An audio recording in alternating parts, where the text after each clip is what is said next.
Assalamualaikum warahmatullahi wabarakatuh. Video ini adalah materi kedua dari mata kuliah HI Kawasan Asia Tenggara di program studi hubungan internasional Universitas Muhammadiyah Malang. Pada materi kedua ini, kita akan membahas mengenai ASEAN dan regionalisme di Asia Tenggara.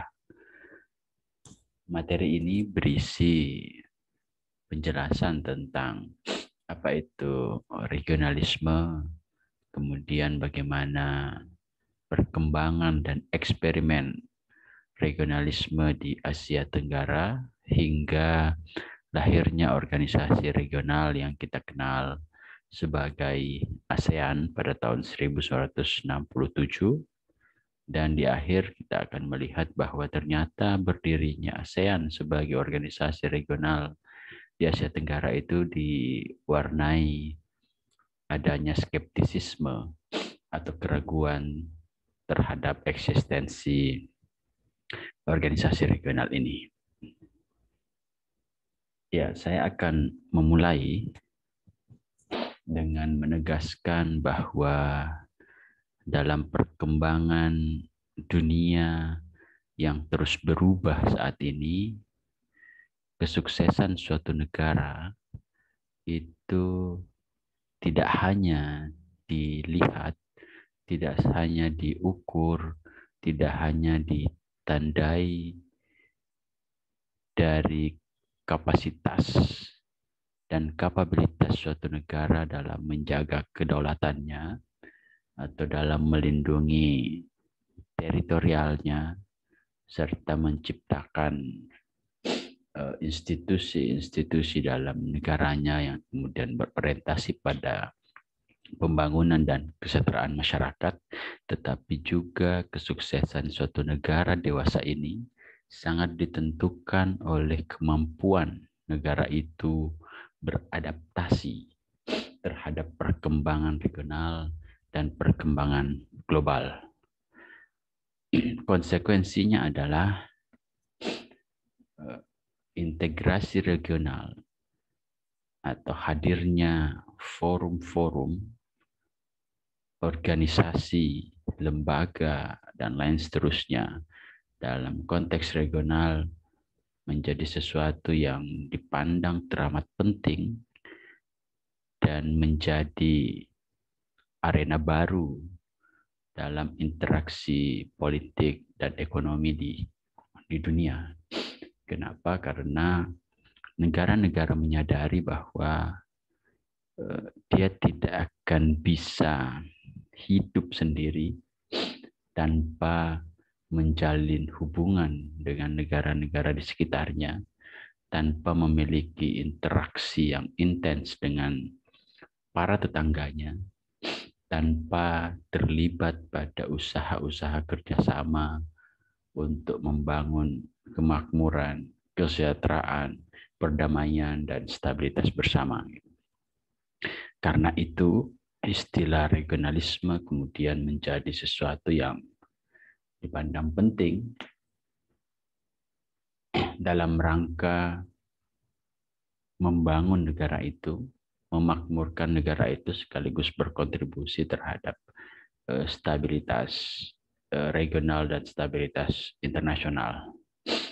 Nah, berbicara mengenai regionalisme dalam hubungan internasional, regionalisme ini menjadi suatu fenomena yang sangat signifikan, terutama pasca berakhirnya Perang Dunia Kedua, gitu, ketika negara-negara yang awalnya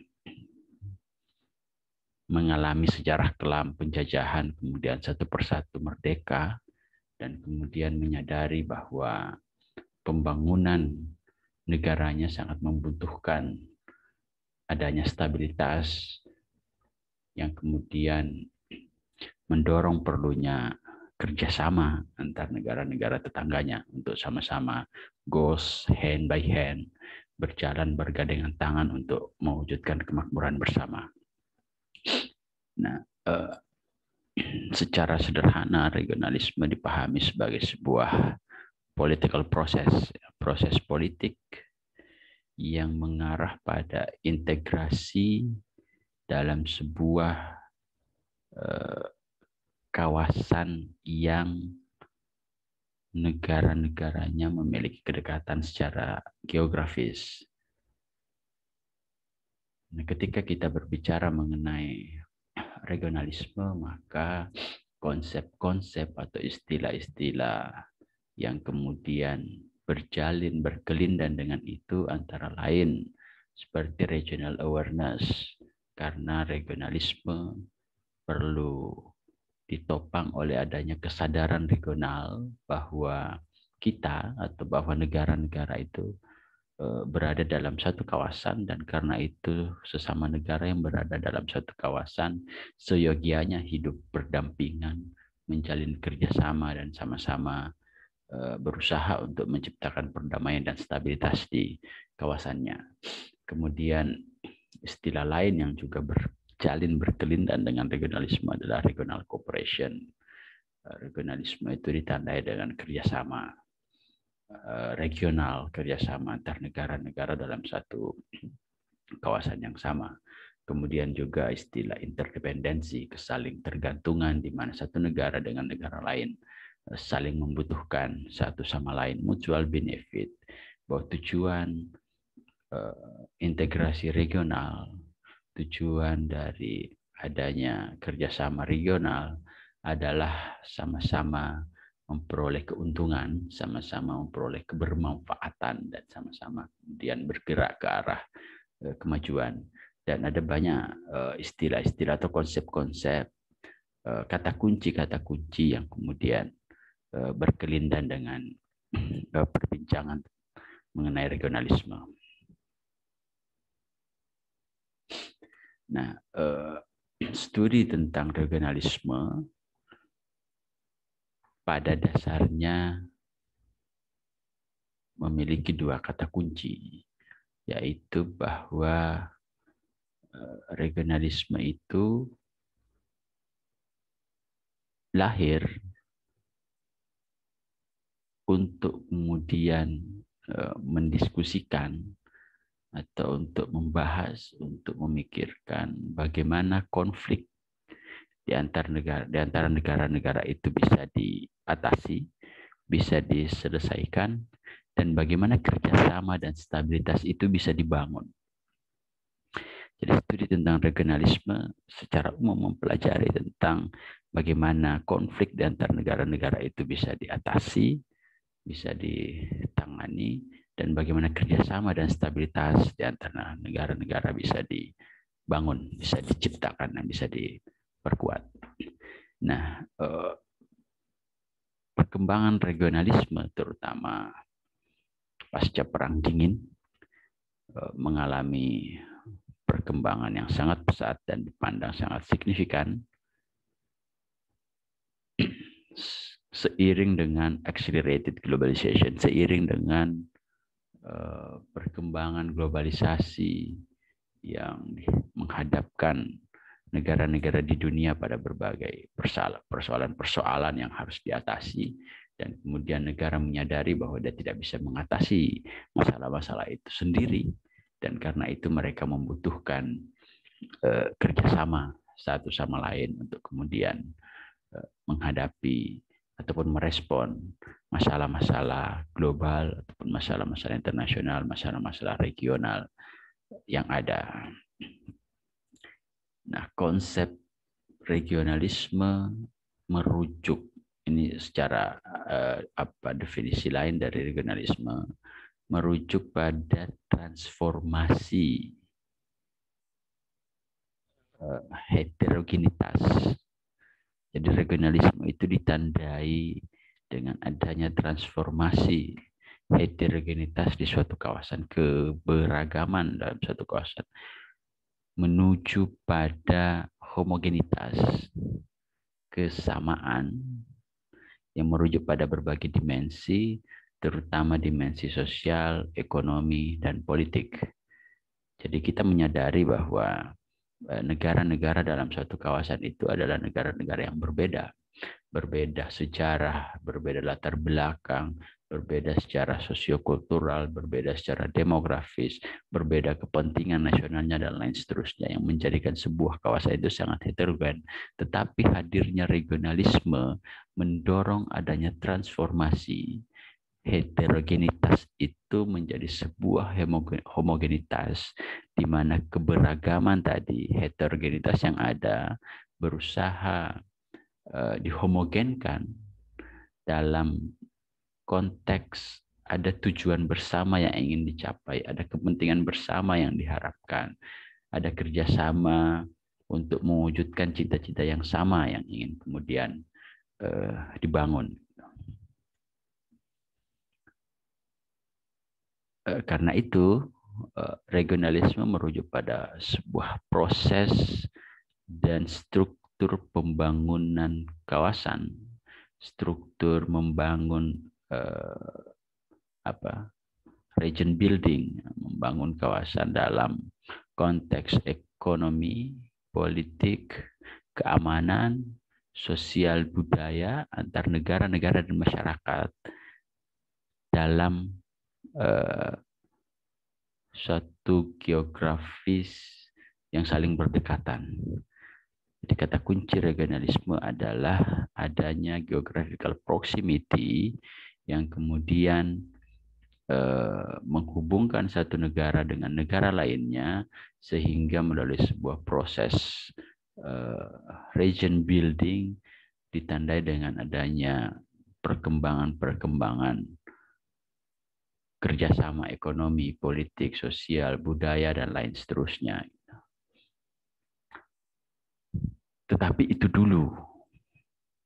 Nah, dalam perkembangannya, geographical proximity tidak lagi semata-mata menjadi prasyarat untuk membangun regionalisme, karena faktanya dalam perkembangannya ada banyak organisasi-organisasi regional yang lahir, yang dibentuk bukan atas dasar geographical proximity semata gitu. Nah, itulah yang disebut dengan interregionalisme. Seperti BRICS misalnya. BRICS. Brasil, Rusia, India, dan China. S-nya Afrika Selatan, kalau nggak salah. Nah, BRICS itu adalah organisasi regional atau organisasi interregionalisme yang terdiri dari negara yang secara geographical proximity tidak berada dalam satu kawasan. Ada Brasil di Amerika Latin, ada India di Asia Selatan, ada China di Asia Timur, ada Rusia di Eropa Timur, ada Afrika Selatan di Afrika. Tetapi mereka membentuk sebuah integrasi yang didorong oleh kepentingan bersama, kepentingan dalam konteks ekonomi terutama. Dan mereka tidak memiliki kedekatan geografis. Nah, ini yang disebut, ini adalah bentuk baru perkembangan regionalisme yang disebut dengan interregionalism. Begitu pula ada banyak organisasi-organisasi regional yang lain yang lahir tidak lagi semata-mata didasari oleh geographical proximity. Nah, ini adalah perkembangan terkini dari diskursus atau dari kajian tentang regionalisme yang kemudian mewarnai dinamika politik internasional dewasa ini. Tetapi kita tidak berorientasi untuk membahas ke sana karena ada mata kuliah lain yang lebih membahas itu secara komprehensif. Nah, oke, saya lanjutkan. Tapi meskipun regionalisme adalah sebuah fenomena global yang kemudian begitu masif dalam politik internasional dewasa ini, tetapi ketika berbicara tentang kapan regionalisme itu bermula, ketika berbicara tentang sejarah regionalisme, para ilmuwan cukup sulit untuk menemukan ataupun menyepakati kapan atau bagaimana sejarah regionalisme itu bermula. Tetapi kita tidak akan membahas itu. Nah, lebih lanjut dalam diskursus hubungan internasional ada banyak teori atau ada banyak pendekatan yang berusaha menjelaskan bagaimana regionalisme itu lahir dan berkembang. Misalnya ada perspektif neofungsionalisme yang berusaha menjelaskan bagaimana perkembangan dan munculnya integrasi regional dalam bentuk regionalisme. Kemudian ada neoliberal institutionalism, kemudian ada neorealisme, ada konstruktivisme, dan ada perspektif-perspektif lain sangat beragam dalam hubungan internasional yang berusaha menjelaskan tentang regionalisme. Tetapi sekali lagi kita tidak akan membahas itu karena concern utama kita adalah melihat bagaimana perkembangan dan eksperimen regionalisme di kawasan Asia Tenggara. Nah, itu hanya pengantar untuk merefresh kembali pengetahuan kita tentang regionalisme. Nah, sekarang kita akan masuk untuk melihat bagaimana eksperimen dan perkembangan regionalisme di kawasan Asia Tenggara.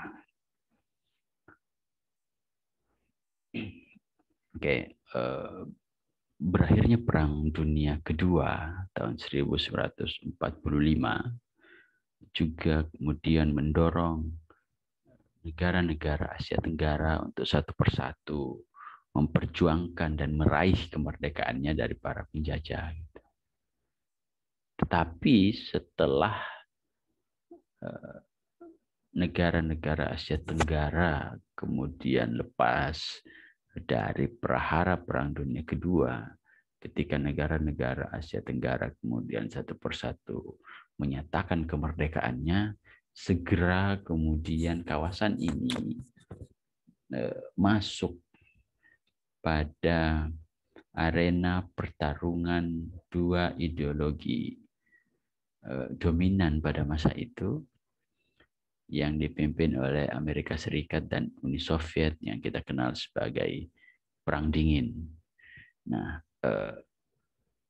situasi Perang Dingin yang diwarnai dengan pertarungan ideologi antara blok Barat dan blok Timur, antara blok Amerika Serikat dan blok Uni Soviet ini kemudian menjadi latar belakang historis eksperimen regionalisme di kawasan Asia Tenggara. Dapat dikatakan bahwa Amerika Serikatlah yang pertama kali mengambil langkah untuk mempromosikan regionalisme di kawasan Asia Tenggara. Tetapi tujuannya tentu tidak terlepas dari kepentingan Amerika Serikat, yaitu membendung pengaruh komunisme agar kemudian tidak masuk ke Asia Tenggara, agar kemudian kawasan Asia Tenggara ini tidak jatuh ke tangan komunisme. Nah, untuk mencegah agar kawasan Asia Tenggara tidak jatuh ke tangan komunisme dalam pertarungan ideologi pada masa Perang Dingin itu, kemudian Amerika Serikat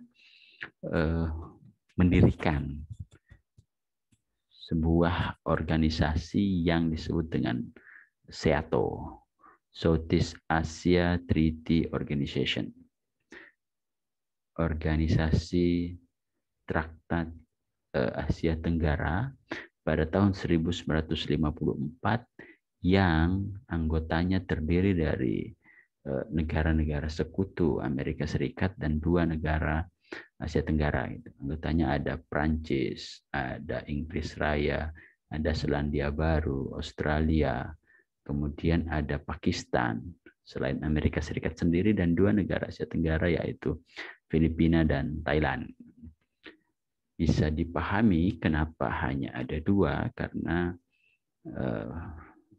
kita pahami bahwa Filipina adalah sekutu utama Amerika Serikat di kawasan Asia Tenggara dan Filipina pernah dijajah oleh Amerika Serikat. Kemudian Thailand adalah negara yang tidak pernah dijajah oleh bangsa-bangsa Eropa, dan karena itu mereka cenderung terbuka atau kemudian bisa bermain dengan siapa saja gitu, sehingga kemudian bisa bergabung dengan SEATO. Nah, akan tetapi SEATO ini tidak mendapatkan respon yang begitu baik oleh negara-negara Asia Tenggara yang lain seperti Indonesia, kemudian Malaysia, Brunei, dan lainnya. Karena SEATO dipandang tidak mencerminkan aspirasi regional. SEATO dipandang sebagai sebuah organisasi yang lahir atau dilahirkan oleh aktor eksternal yang syarat dengan kepentingan negara yang mengusung itu, sehingga tidak mencerminkan aspirasi regional, dan karena itu kemudian organisasi ini tidak mendapatkan simpati dari masyarakat Asia Tenggara, dari negara-negara Asia Tenggara, sehingga kemudian tidak berkembang. Nah, sehingga antara tahun 1950-an sampai 1960-an kemudian ada kesadaran para elit-elit politik di kawasan Asia Tenggara untuk memikirkan bahwa kita perlu organisasi regional yang benar-benar lahir dari rahim Asia Tenggara, yang benar-benar mencerminkan aspirasi regional Asia Tenggara, bukan syarat dengan kepentingan aktor eksternal, bukan bagian dari perpanjangan tangan dari aktor eksternal. Tetapi pada saat yang sama, mereka menyadari bahwa negara-negara Asia Tenggara itu adalah negara-negara yang sangat kompleks. Ada sensitivitas nasionalisme di antara mereka, gitu. Ada rivalitas di antara mereka, ada pola konflik yang berkepanjangan dan begitu kompleks di antara mereka, gitu. Nah, tetapi kesadaran bahwa ada banyak konflik di antara mereka, ada sensitivitas dan rivalitas di antara mereka itu, di sisi lain justru memberi semangat bahwa kita perlu sebuah wadah, kita perlu sebuah forum di mana kita bisa duduk bersama, di mana kita bisa ngobrol bersama untuk mendiskusikan masalah-masalah kita dan memikirkan jalan keluar bersama, agar rivalitas yang ada, sensitivitas yang ada, konflik yang ada, itu kemudian tidak merusak hubungan di antara kita. Kita perlu organisasi regional yang benar-benar lahir dari rahim Asia Tenggara dan mencerminkan aspirasi Asia Tenggara. Itulah yang kemudian mendorong lahirnya eksperimen regionalisme, dua eksperimen regionalisme di Asia Tenggara sebelum kita mengenal ASEAN. Yang pertama adalah Association of Southeast Asia, ada ASA, dan yang kedua ada Mapindo, Malaysia, Filipina, dan Indonesia. Nah, ASA, Association of Southeast Asia ini lahir tahun 1961, lalu kemudian bubar tahun 1963. ASA didirikan oleh Filipina, pertama kali didirikan oleh Filipina dan Malaysia, lalu kemudian mengajak Thailand, ayo Lan, kita bergabung di ASEA, dan kemudian Thailand bersedia, sehingga ada 3 negara yang menjadi anggota ASA pada saat itu. Nah, lahirnya ASA ini tidak terlepas dari spirit anti komunisme, bahwa Asia Tenggara harus dibendung dari ancaman anti komunis, tetapi dari kita sendiri, bukan dari aktor eksternal yang memiliki kepentingan untuk itu. Nah, singkatnya, usia ASA hanya sekitar 2 tahun hingga kemudian dia bubar. Kenapa bubar? Karena ada konflik di antara negara anggotanya, yaitu Malaysia dan Filipina terkait Sabah, di mana Inggris yang menjajah Malaysia memberikan wilayah Sabah sebagai bagian dari Malaysia sebelum merdeka,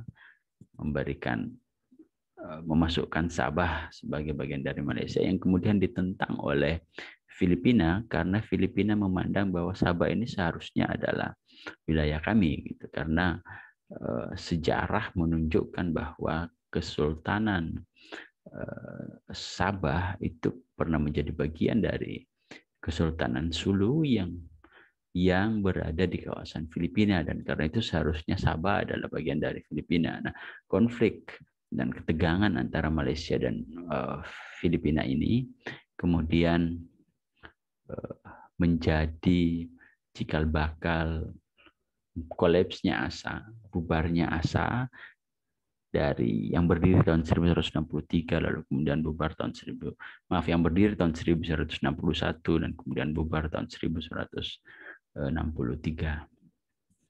Nah, tetapi setelah ASA bubar, spirit untuk kemudian membangun kesadaran regional melalui regionalisme kemudian mendorong negara Asia Tenggara untuk melakukan eksperimen kembali dengan mendirikan Mapielindo. Sebagaimana namanya, Mapielindo merupakan singkatan dari Malaysia, Filipina, dan Indonesia yang ini lahir pada Agustus tahun 1963, sesaat setelah ASA bubar. Nah, lahirnya Mapielindo sesungguhnya itu adalah sebuah forum, sebuah sarana diplomasi antara 3 negara ini, antara Malaysia, Filipina, dan Indonesia,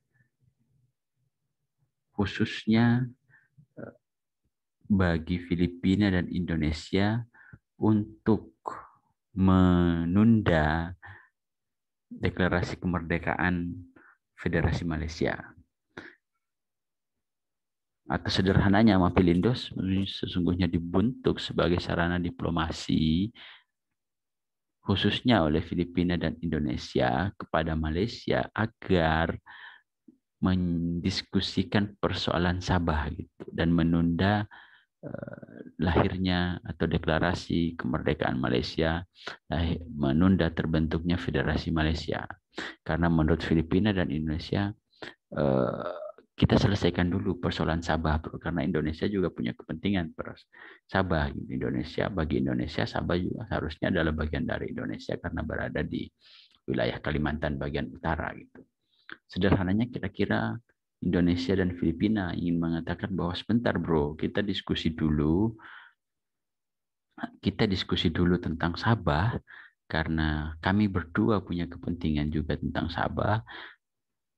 Nah, sekaligus juga untuk mengulur-ngulur waktu agar terbentuknya Federasi Malaysia itu tidak lahir dulu sebelum persoalan Sabah ini menemui jalan keluar, sebelum persoalan Sabah ini melahirkan win-win solution di antara 3 negara yang berkepentingan gitu. Tetapi secara sepihak proklamasi kemerdekaan Malaysia tahun 1963,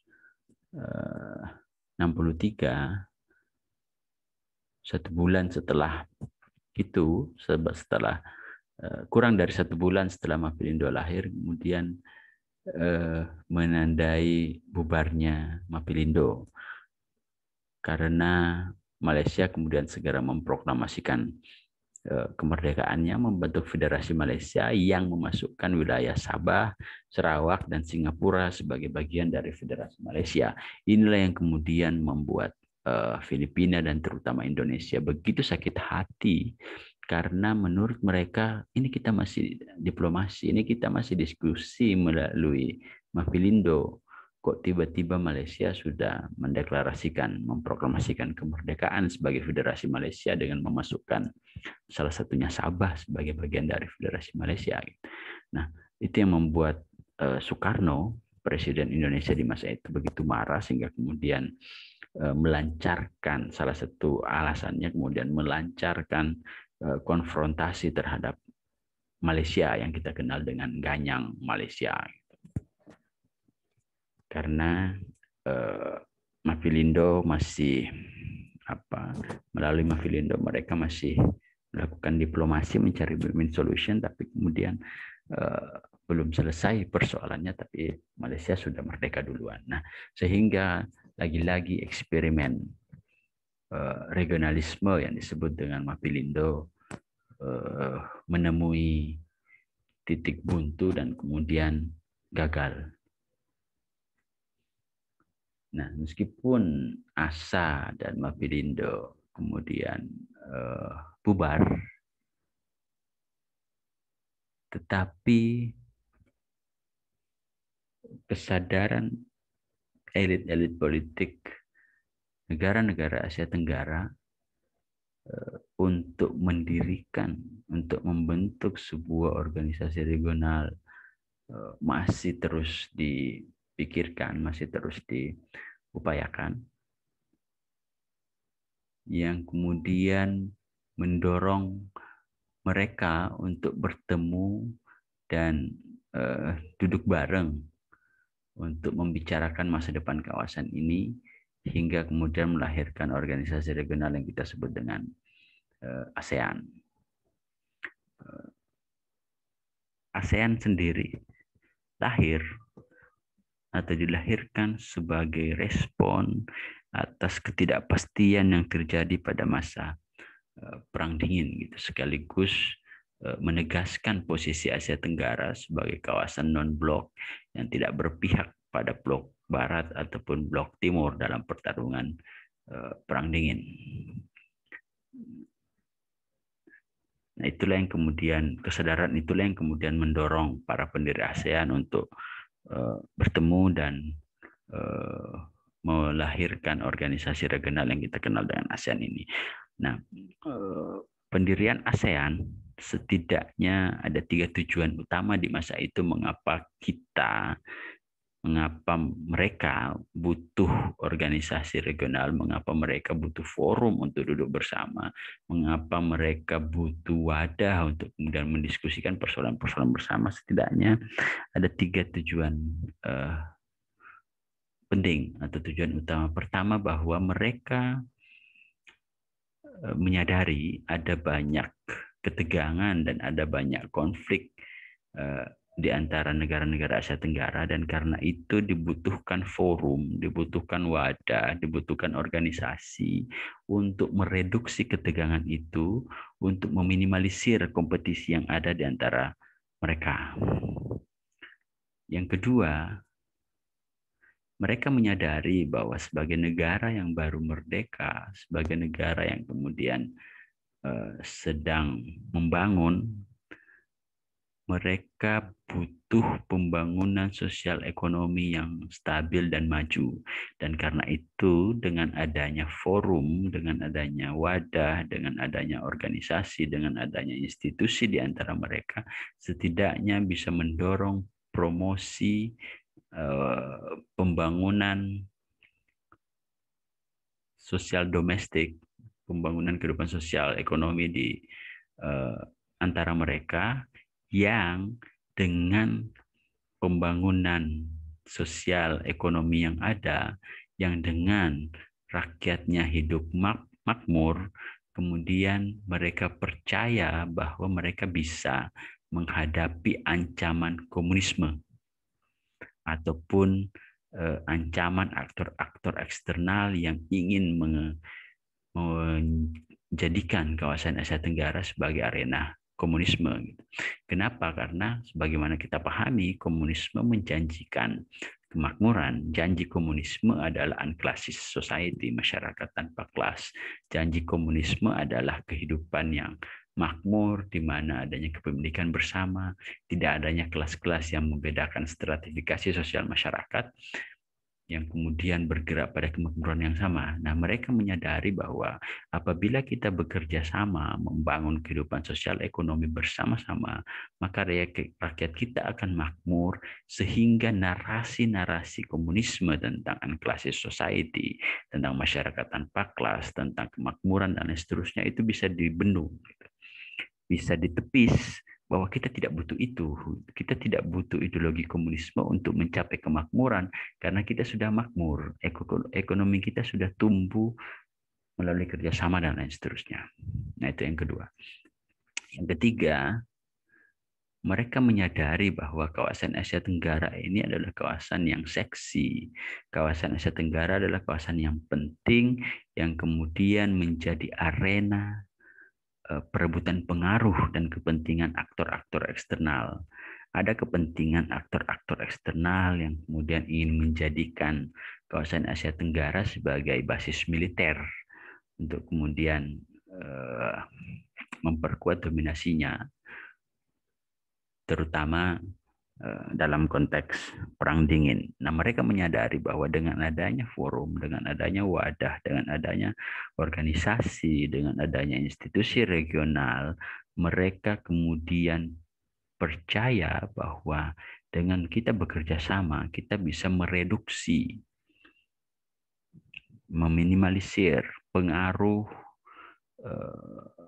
kekuatan militer, aktor-aktor eksternal yang punya kepentingan di kawasan Asia Tenggara. Nah, 3 tujuan itulah yang kemudian mendasari dan membulatkan tekad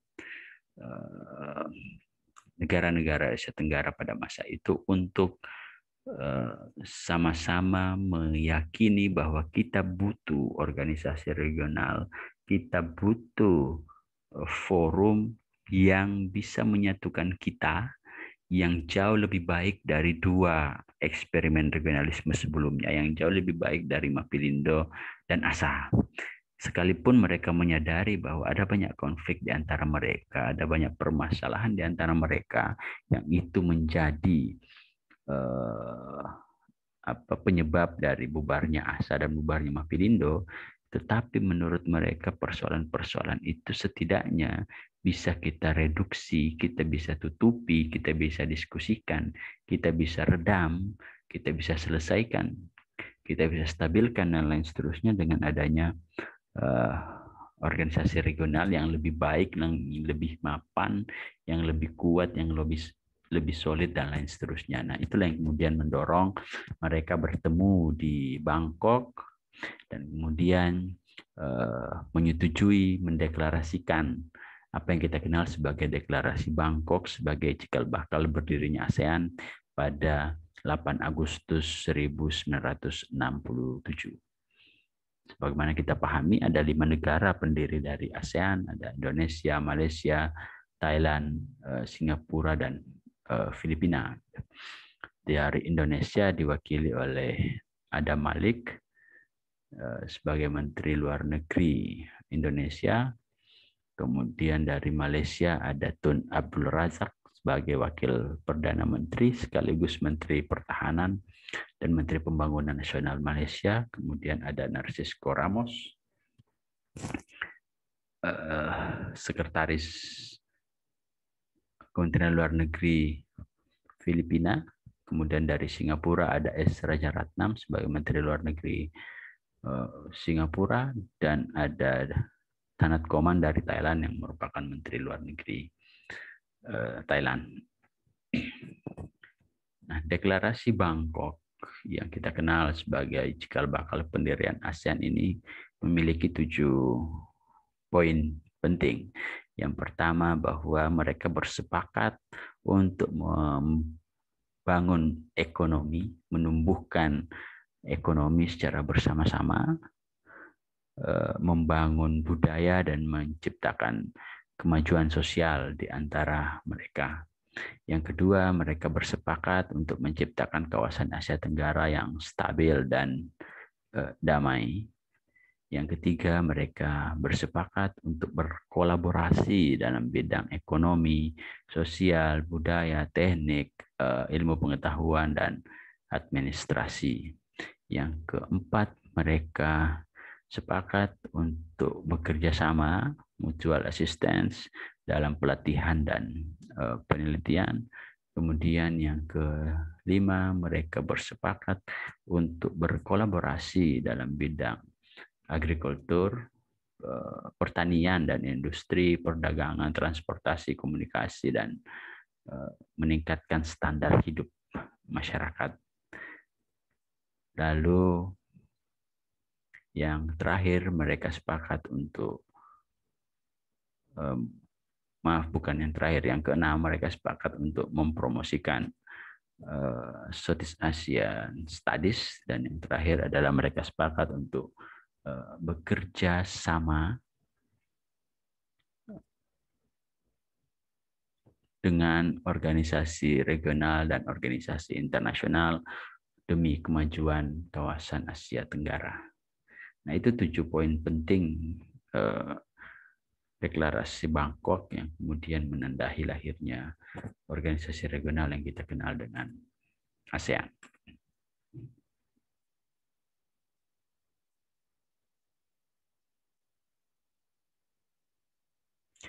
Nah, secara umum 5 negara pendiri ASEAN ini berkomitmen untuk hidup berdampingan secara damai di antara mereka, kemudian menyelesaikan persoalan di antara mereka dengan jalan damai dibanding dengan jalan kekuatan militer. Jadi mengutamakan penyelesaian persoalan secara damai, peaceful, bukan secara military force, dan kemudian mereka berkomitmen untuk bekerja sama satu sama lain untuk mencapai tujuan yang sama, yaitu membangun Asia Tenggara yang maju, makmur, aman, stabil, damai, dan seterusnya.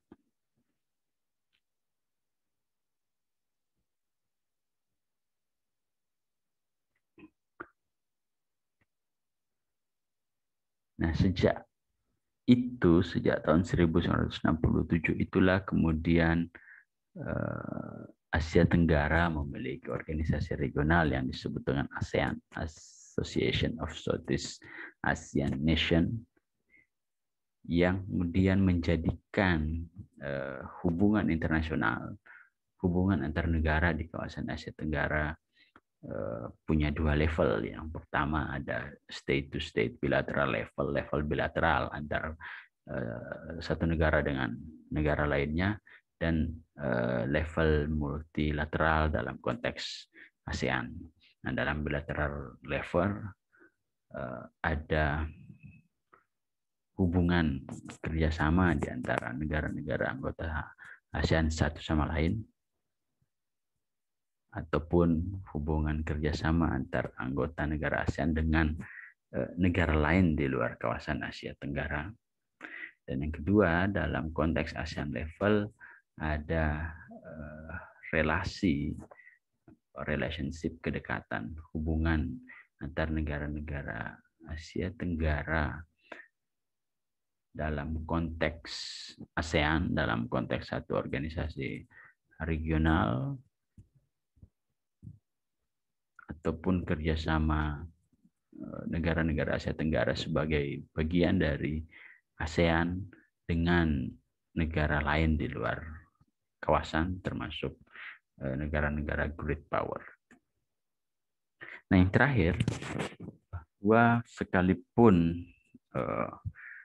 setelah melalui eksperimen regionalisme yang gagal dan kemudian akhirnya berhasil tahun 1967 mendirikan ASEAN, tetapi ternyata lahirnya ASEAN juga tidak sepenuhnya disambut baik oleh banyak pihak, karena seketika ada skeptisisme terhadap pendirian ASEAN. Ada kalangan-kalangan yang kemudian pesimis terhadap ASEAN, yang mengatakan ASEAN ini hanya basa-basi saja, yang kemudian meragukan eksistensi ASEAN dan berpikir bahwa paling usianya ASEAN tidak lama, sama dengan pendahulunya, sama dengan ASA dan Mapilindo yang kemudian segera akan bubar karena lahirnya ASEAN itu dalam situasi ketidakpastian, dalam situasi ada banyak konflik di antara mereka. Ada banyak persoalan-persoalan laten di antara mereka, ada rivalitas dan sensitivitas nasionalisme di antara mereka, dan ada sangat banyak keberagaman di antara mereka yang tidak mungkin disatukan, yang tidak mungkin dinegosiasikan, yang tidak mungkin didiskusikan. Banyak pihak yang kemudian memandang bahwa ASEAN ini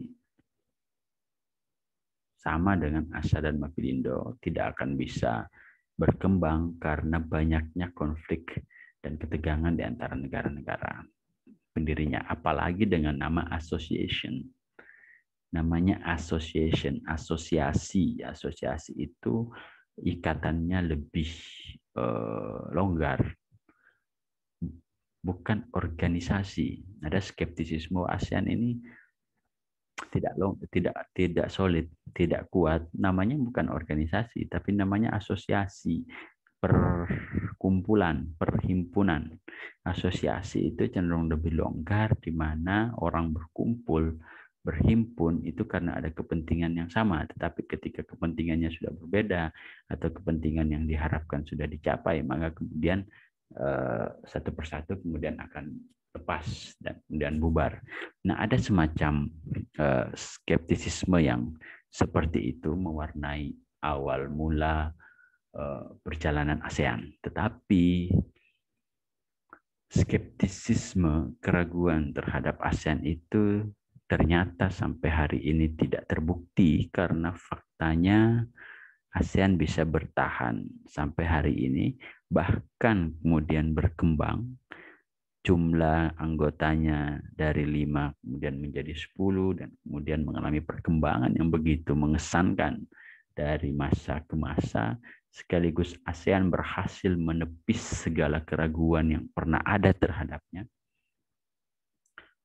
bahkan menegaskan dirinya bahwa ASEAN adalah organisasi regional yang solid, yang bertahan lebih dari 50 tahun. Usianya sudah lebih dari setengah abad, menunjukkan betapa ASEAN ini adalah organisasi yang kuat meskipun ada banyak konflik di antara mereka, ada banyak permasalahan dan rivalitas di antara mereka, ada banyak ketegangan, ada banyak keberagaman, ada banyak perbedaan di antara mereka yang tidak mungkin disatukan, tetapi faktanya kehadiran ASEAN bisa menjadi wadah, bisa menjadi forum di antara negara Asia Tenggara untuk kemudian saling bekerja sama, kemudian melupakan konflik itu demi kepentingan bersama yang jauh lebih besar, yaitu mewujudkan kawasan Asia Tenggara yang aman, stabil, makmur, maju, dan lain seterusnya. Nah, karena itu pada materi selanjutnya kita akan melihat bagaimana transformasi dan perkembangan ASEAN yang ditandai dengan lahirnya Regional Security Order, tata kelola keamanan regional di ASEAN, yang kemudian menjadi babak-babak penting dalam perjalanan historis ASEAN dan eksistensi ASEAN sebagai organisasi regional di kawasan Asia Tenggara, dan sekaligus menepis pesimisme yang ada di awal pembentukannya. Nah, demikian materi yang bisa saya sampaikan secara singkat mengenai ASEAN dan perkembangan regionalisme di kawasan Asia Tenggara. Mohon maaf atas segala kekurangan dan kesalahan. Atas perhatiannya saya ucapkan terima kasih. Apabila video ini penting dan bermanfaat bagi Anda, jangan lupa like, share, dan tentu channel ini di-subscribe. Terima kasih. Nun wal qalami wa ma yasturun. Assalamualaikum warahmatullahi wabarakatuh.